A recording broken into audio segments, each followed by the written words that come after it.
এক মন্ত্র, এক জাতি, আমার অনন্ত ধ্বনি। সাহিত্য সম্রাট বঙ্কিমচন্দ্র চট্টোপাধ্যায় রচিত এই গান শুধু কবিতার নয়, এটি ভারত আত্মার ভাষা, যেখানে মাতৃভূমি কেবল ভূমি নন, তিনি দেবী, তিনি শক্তি, তিনি চেতনা। বঙ্কিমচন্দ্র 1875 সালে এই গান রচনা করেন এবং 1882 সালে উত্তরবঙ্গের সন্ন্যাসী বিদ্রোহকে ভিত্তি করে রচিত তার ঐতিহাসিক উপন্যাস আনন্দমঠে তিনি অন্তর্ভুক্ত করেন বন্দে মাতরম।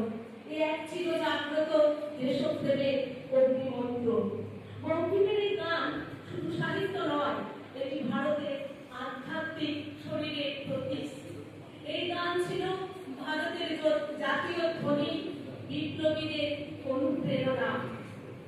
ব্রিটিশ সরকার জনসমক্ষে বন্দে মাতরম উচ্চারণ নিষিদ্ধ করেছিলেন, কারণ তারা জানতো এই একটা শব্দই একটা জাতিকে জাগিয়ে তুলতে পারে।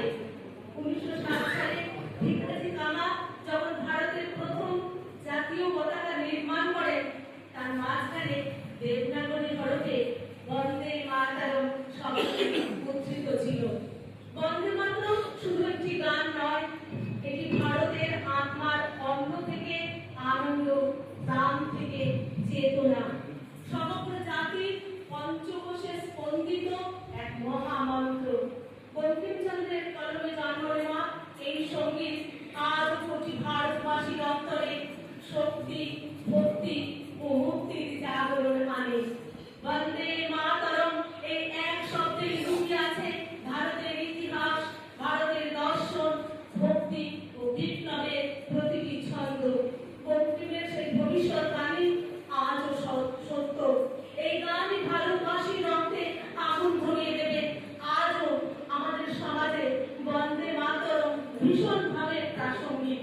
আমরা বন্দে মাতরম ধ্বনিতে আমাদের হিন্দু জাতি এবং হিন্দু ধর্মকে জাগিয়ে তুলতে পারব। সকল মহারাজকে, উপস্থিত সকল সম্মানীয় মহারাজ, আমরা সবাই একবার বলি বন্দে মাতরম, বন্দে মাতরম, বন্দে মাতরম, বন্দে মাতরম, বন্দে মাতরম, বন্দে মাতরম।